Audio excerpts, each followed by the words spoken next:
Hi everyone, here we're back again. Today I want to talk about understanding behavior to make changes faster. What I've seen out there is that a lot of people, even big gurus, are talking about how to make changes in your life, but unfortunately they have no idea how the mind works, why behaviors are there, and what is the idea of that behavior in the first place. So if I want to change something that I'm doing without understanding why it's there in the first place, normally I'm not going to be able to, I'm going to struggle and I'm not going to be able to get the results that I want. And that is what I want to share today. And I've been sharing for a long time in most of the trainings that I'm offering. So welcome back again. My name is Tommy Walker, the Mind Engineer. Welcome to the Rapid Subconscious Reprogramming community. If you're watching live, hashtag live in social media, that will be great. If you're watching replay, hashtag replay. Remember, when you engage with this, when you comment, more people get to see it. So hey Romana, hey Suzanne, thank you for stopping by. I appreciate you. So let's get going on this, that it's a very important topic, right? And the example that I always give is, how am I supposed to fix a car if I don't know the mechanics behind a motor? It's going to be impossible for me to fix a car. I have no idea about the motor of a car. The same things happen with the mind. A lot of people out there want people to think that the mind is this complex thing, complicated thing, but it's much more basic. They call it complicated because they don't understand. It's like talking to a mechanic and trying to get a mechanic to say, oh yeah, the motor of a car is very difficult to understand. If a mechanic has studied it and has practiced on it and is able to have the experience to fix things, he's not going to say that the motor is a really complicated thing. For him, the more experience they have, the easier it is how to understand a motor and to make changes in a car, right? So the same thing happens with the mind. I've been studying the mind for 14 years, and the more I study, the more I practice on it, I realize that it's much more basic than what most people say out there. So I want to prove you today what I'm saying so that I can help you people start making changes. As I always say, when people practice, affirmations, when people practice, positivity, when they practice gratitude the wrong way, let's put it that way, it's not going to bring changes to them. And that's what I see over and over again. If I feel like crap and I start trying to push positivity in, it's not going to remove the crap. It's just going to bury it deeper. It might feel that it went away, but it didn't really go away. It is still there, waiting for the next. Sorry, back again. I had a technical issue. Here we go. So I hope everybody's there. You're being able to listen. I hope this is still going up on Facebook. So perfect. Let's keep going. Sorry about that. My internet just disconnected. So as I was saying, whenever we want to make changes, we need to understand. So let's talk today about behaviors. Normally, when we have negative behaviors, most people see it and treat them as negative. What do I mean with that? When people overeat, they beat themselves up because they're overeating. When people smoke, they beat themselves up because they're smoking. When people, do alcohol, drugs, whenever they are mean to somebody else, right? They judge themselves, they criticize that behavior that they're having. So they're being mean with that part of them that acted that way. But we need to understand, again, going back to the two main human drivers, we have human drivers. One, seeking for love. The best example is people pleasing, perfectionism. Those two are going to get somehow, and it might not happen, but it makes me think that I'm going to receive the love and acceptance I want. If I please others, they might recognize me, love me, and accept me. And I went into that for many years of my life, people pleasing. Perfectionism. If I do it perfect, people are going to recognize me. So seeking for love. And then numbing the pain out of the lack of love and acceptance, numbing the pain. So when I feel pain, I might eat to numb the negative emotions. I might, go out there and go dancing, go to the gym, do something else to try to numb the pain, keep myself busy.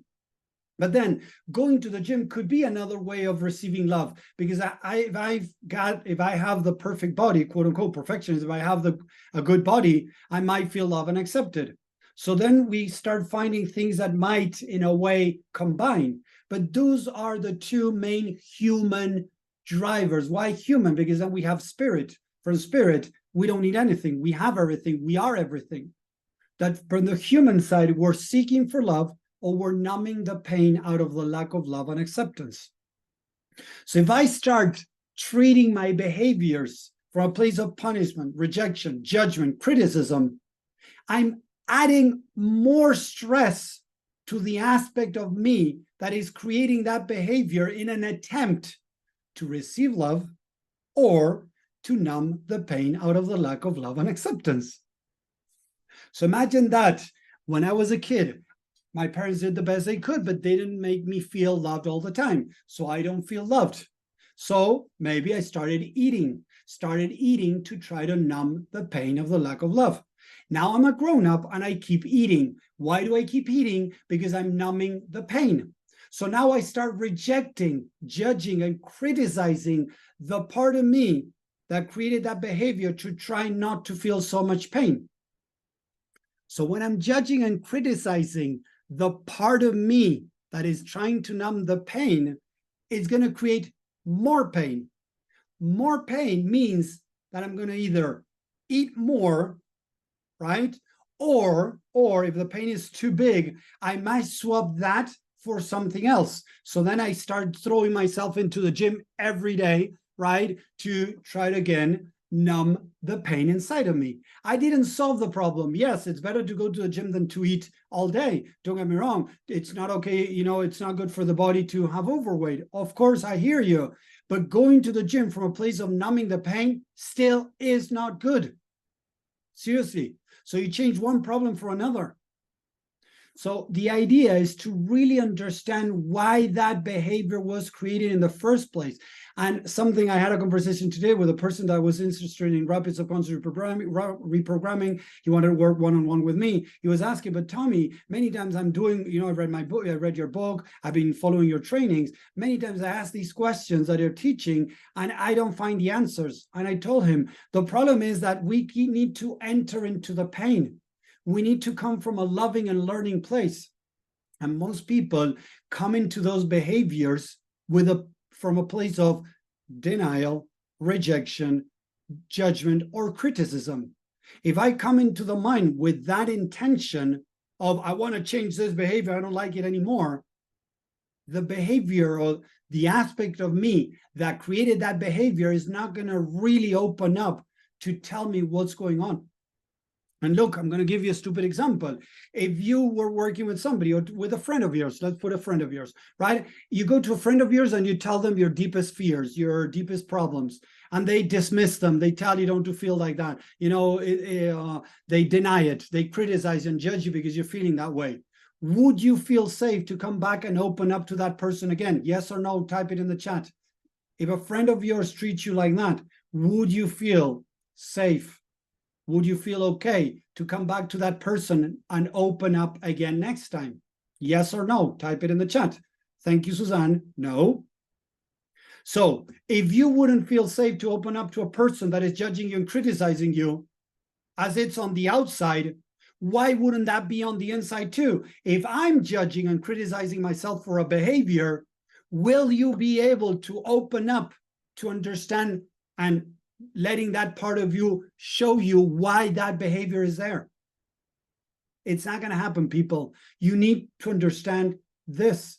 Again, if you don't understand the mind, if you don't understand this simple concept, no wonders why people are not able to open their mind. And then they say, no, the mind is very complicated. Oh, I don't remember. The past is gone. No, the past is being repressed for most people. You know how many people I work with that they tell me, oh, I don't remember my past. And as they put themselves in this loving and learning position and they create a safe environment for themselves, as I help them through that, the mind starts opening up. I eat, because imagine an example that I've heard this before. I eat because I want to feel loved and accepted. I eat because I want to be big, because if I'm big, I'm going to be able to protect myself. I eat because, I feel anxiety and it's the only way to not feel so much anxiety. And then as we go deeper, I've heard people say, I eat because I feel inadequate. I eat because I don't feel good enough. I eat because I feel worthless. But the mind is not going to reveal that, just like that. Because again, if you're around a friend that that you tell them, what I just realized, Suzanne, right? Or whatever, that's what, Mary, I realized, Mary, that I'm eating because I feel worthless. And then suddenly you say, Tommy, that is nonsense. That is stupid. Stop doing that. I'm not going to feel okay. I'm not going to feel safe. So I'm going to shut down. That is what the mind does for most people. The mind tends to shut down in an attempt to protect you. And the behaviors that you're classifying as negative, they're just protective mechanisms. They're protecting you from deeper pain. So instead of judging your behaviors, I invite you to start loving and accepting the part of you that created that behavior. Because we're able to start practicing love and acceptance of the part of you that created that behavior, that part of you is going to feel that love and acceptance. And remember, as I said at the beginning, the part of you that creating in me the people-pleasing, it created the people-pleasing because it didn't feel loved and accepted. So now suddenly, when I start loving and accepting the part of me that is people-pleasing to try to feel loved and accepted, I'm giving that part of me what it needed in the first place. I'm giving love and acceptance to the part of me that was lacking that. So now it needs less of the people-pleasing because now it feels loved and accepted. So again, people create behaviors out of seeking for love and acceptance or numbing the pain of the lack of love and acceptance. So judging myself, criticizing, rejecting my behaviors is adding more to the problem. It's not solving it. Very few percentage of people out there are able to inflict so much pain in themselves that in itself makes them start changing. So listen to that again. They inflict so much pain in themselves that is the driver. Would you like to go through your life needing to exert so much pain in yourself to make changes? Type a yes or no in the chat, please. Would you think that is the best way to go in your life, to inflict so much fear or so much pain to make changes? Welcome to personal development, people. This is the old school of personal development. We come from a world of authoritarian world. People of my age, I'm 44 years old, and a little bit younger, we have gone through a lot of authoritarianism. That authoritarianism, unfortunately, has created this personal development that is directed by pain and fear. Cause yourself so much pain in your mind, thinking that what you're doing is so wrong, cause so much pain or so much fear that you now change. But you know what? That is old school. The future personal development that is already here and has been around for a while, but not a lot of people know about, is understanding the mind and loving and accepting, not judging or criticizing or rejecting your behaviors. Loving and accepting that there's a part of you behind that behavior that is seeking for your higher good. The problem is that although it's seeking for a higher good, it's protecting you, it's causing other, even bigger problems, because eating can bring to heart problems, can create a stroke, can create, diabetes, can create many things, obesity, and many other things that are related to that. So there is a downside, but again, that part of you that, and listen to this a second, and this is mind-blowing, people. Dying, getting sick, is less scary to a lot of people than not receiving love or not feeling loved. It is much scary and worse for most people not to feel loved or to feel the pain of the lack of love than to get sick or die. Seriously, think about that for a second.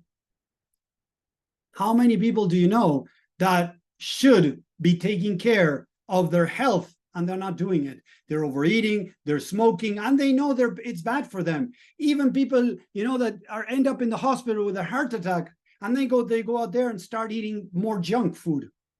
How could that be? If you think about it, how could that be? Because again, the numbing of the lack of love is more important than getting sick or dying. Does this make sense? Type a yes or a no in the chat if it makes sense.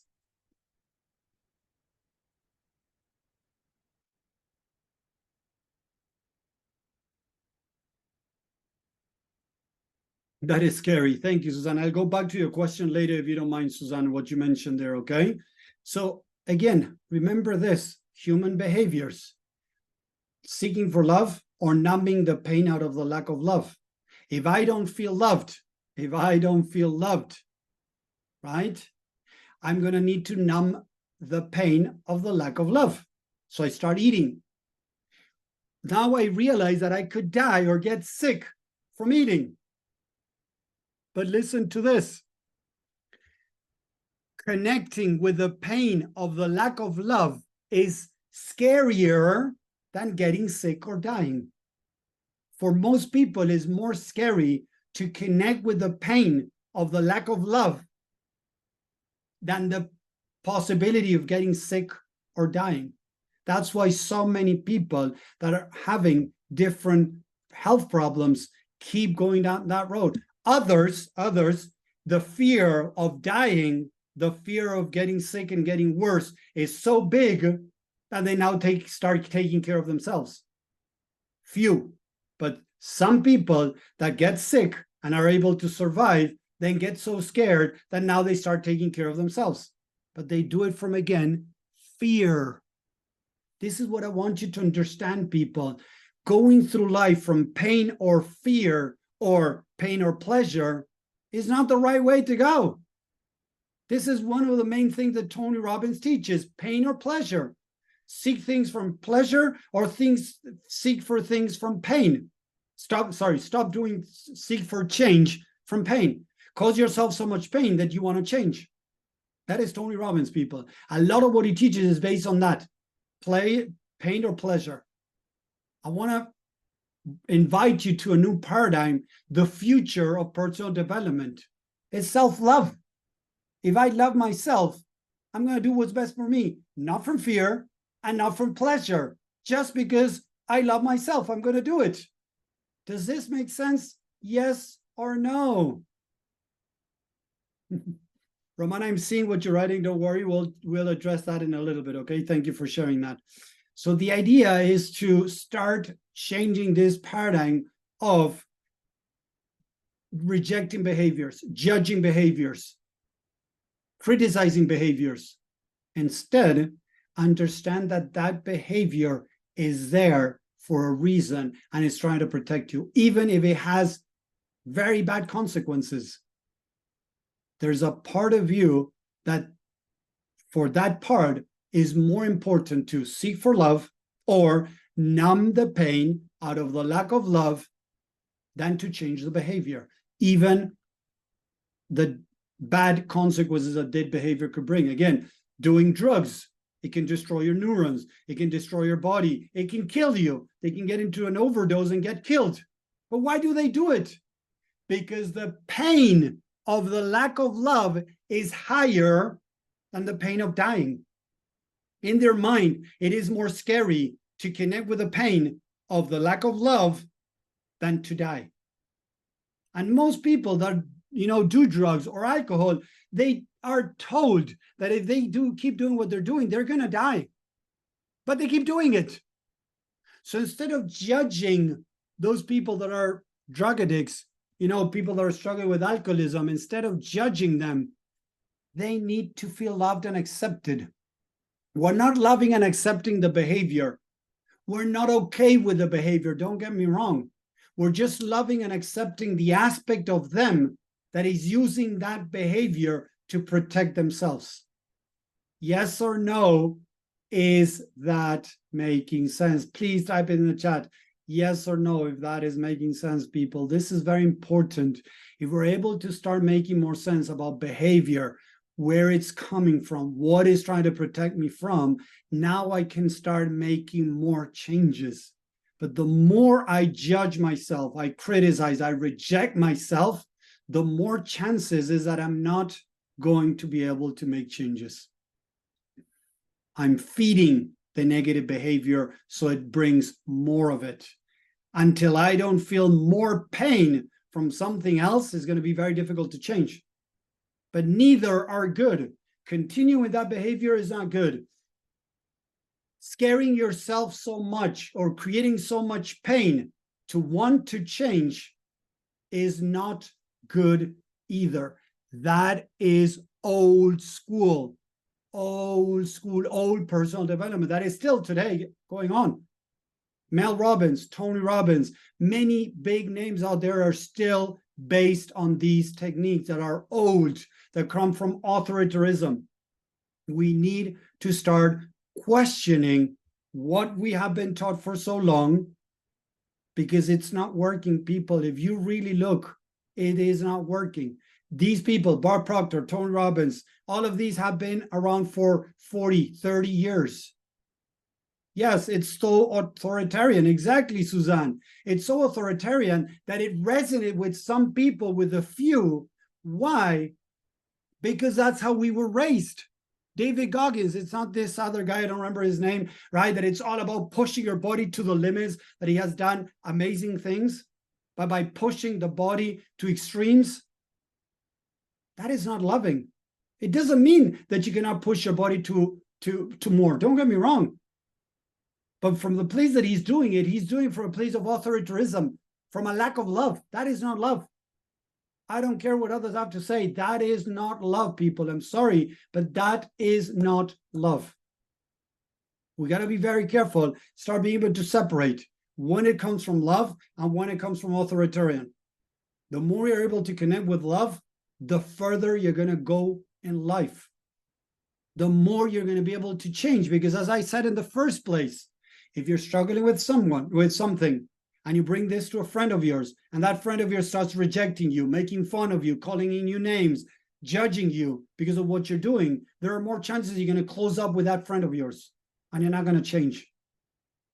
But if you feel safe, if you feel loved, if you feel accepted, no matter what you do, that is going to bring you to a position where it's going to make it easier to check what you're doing, see if it's the best thing for you, or maybe if you can change that and do something that maybe could have more impact in your life. I hope that is making sense, people, because we have been brainwashed, right? Even today, with all this personal development going on, and it's old school. It comes from an era of authoritarian, upbringing, and that is old school. The future of personal development, and I can guarantee that I've seen it in all these 14 years of inner work and working with people. It is about loving and accepting the behaviors, the aspect of you behind the behavior, not the behavior in itself, right? But understanding that behavior is trying to protect you. So when you're able to put yourself in that mindset, the mind opens up to learn, to question, to check for validity in what you're doing, and be open for information to come in to invite that aspect of you to do something different. So again, if I don't feel love and accepted, I start eating to try to numb the pain. As I start practicing love and acceptance, I'm not going to need food. I'm not going to need anything. I can share that love in others. I can be with another person, but I don't need that person. I don't need my kids' love. I don't need my partner's love. I don't need the recognition from my friends, from my family, from my boss. I am that I am. And from there, I do stuff if I want to. I'm able to reduce expectations, be okay with whatever comes up. And I'm not saying that I have everything figured out, but I've been practicing this for the last 14 years, and my life has changed immensely. As I mentioned, stuck, depressed, with a lot of anxiety, health problems, to suddenly being able to overcome those health problems, living a much more happier life, being in the place of my dreams. It has changed by really being able to come from a different place. I tried affirmations, I tried positivity, I tried fear to make changes, I tried pain and pleasure to make changes. I was watching the other day something in Shark Tank, a guy that brought up an opportunity to the shark that is an investment. It was a watch that each time you did something wrong, it would give you a electric shock. Yeah, it works. It works, of course. It makes changes. Whenever you feel shock, right? You did something wrong, you shock yourself, the mind starts associating pain, right? I don't want that. So it stops doing that. But it's out of pain again. That is not self-love. And again, why am I doing that? Instead of just changing that behavior, why am I procrastinating? Why am I eating? Why am I smoking? Why am I doing weed? Why am I drinking? Why am I getting so angry with my kids? Why am I getting so angry with my partner? Why? Oh, I'm such a bad person because I get angry with my partner. No, you're not a bad person. You're getting angry to your partner because of something. I'm not saying it's okay to keep being bad with your partner, but instead understand the why. Why am I screaming at my partner when this happens? Many years ago, I would get really triggered when somebody slammed the door at my house, whether it was my wife, mostly when it was the kids. It would really get me very, very uneasy, very angry. And I didn't know why. I would just scream, "Don't slam the doors." I would get really angry. I started reflecting and started asking myself, why do I feel so angry when that happens? Why do I feel so uneasy, so bad when that happens? And it reminded me when I was a kid and my dad would slam doors. He would get angry and slam a door. And it would make me feel really uneasy because it reminded me of the situation of my dad getting very upset and then slamming a door.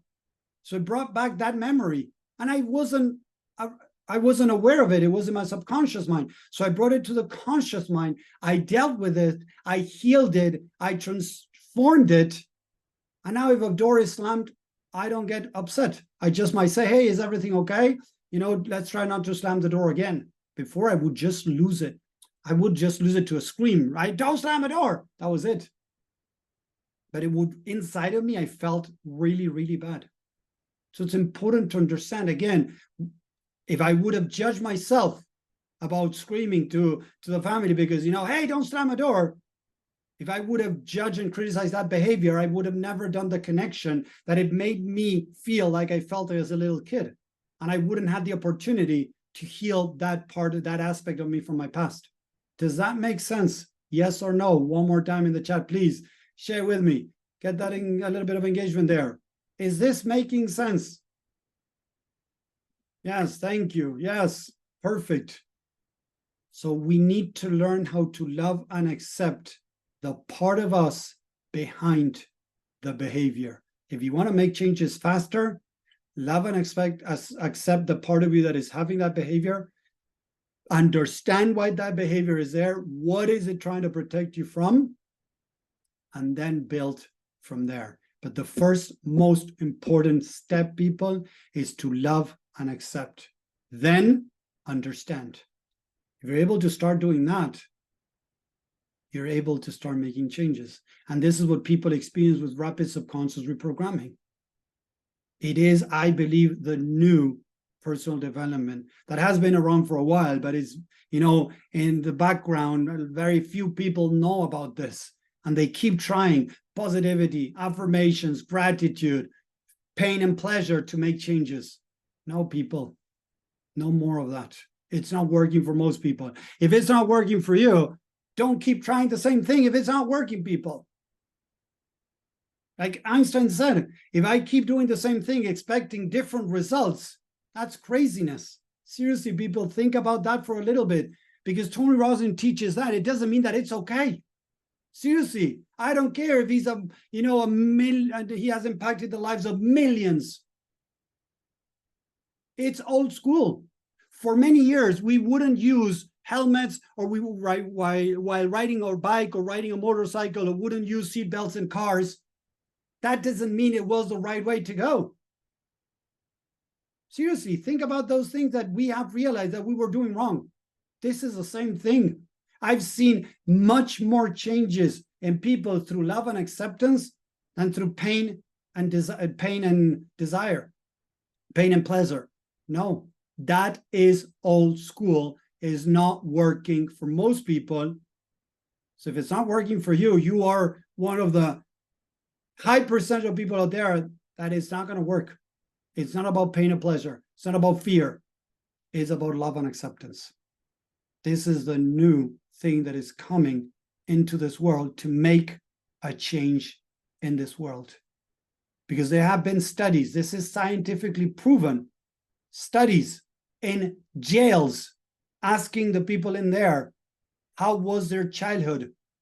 They all, in a way or another, didn't feel loved and accepted. They were beaten up. They had alcoholic parents. They were exposed to a lot of violence. And that became the norm and then they went out there and executed that violence to others, and that's why they ended up in jail. A lack of love and acceptance. So pain or pleasure is old school, and we should throw it away and start changing into this new world that's coming with love and acceptance. Bring and practice that, and I promise you, you're going to start feeling some changes. Guaranteed. But it has to be practiced from true love and acceptance. Just because Tommy said love and acceptance, right? Like, oh, love and acceptance. That doesn't mean people are practicing that.